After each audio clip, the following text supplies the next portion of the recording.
Hello, welcome to TTales. Once upon a time, there was a priest named Elias who lived in a small, windswept village far to the north. The village was old, older than anyone could truly remember.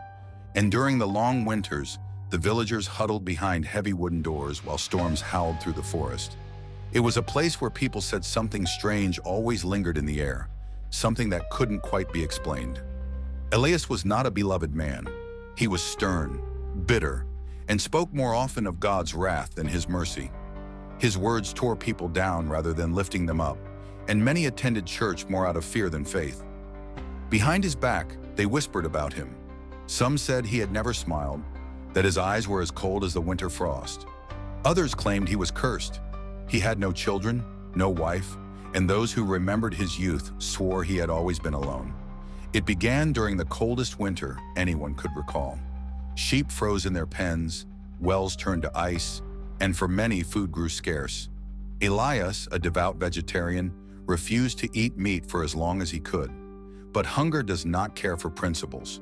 When his stores of potatoes and turnips ran out, he was forced to eat what the villagers brought him, and what they brought was fish.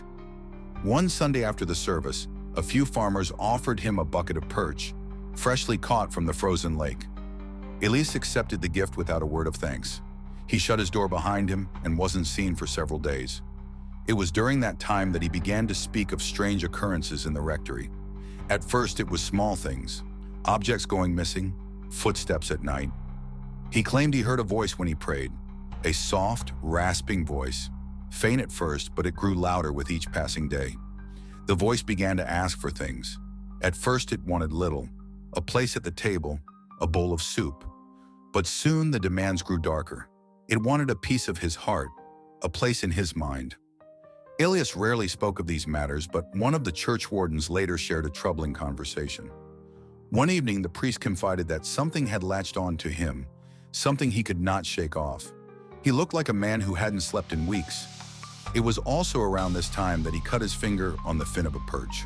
A small wound, nothing more, but it refused to heal.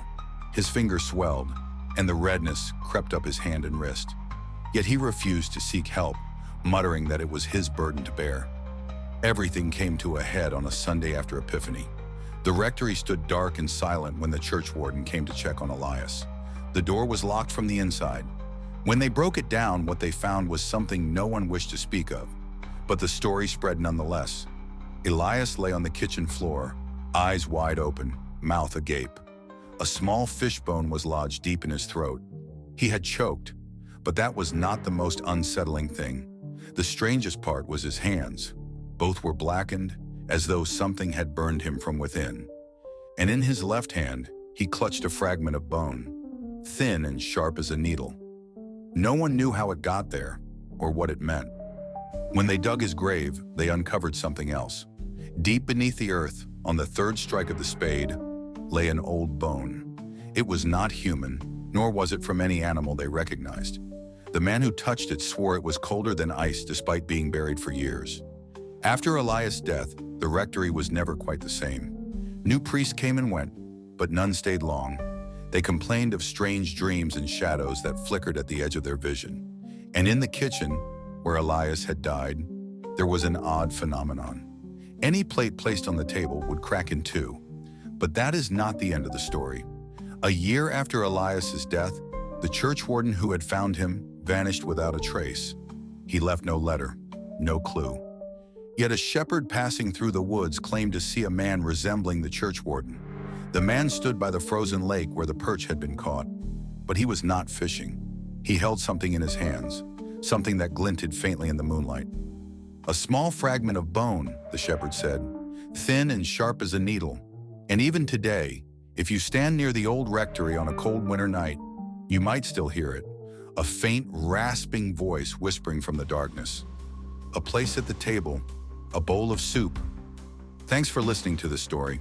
I hope to see you next week. Take care.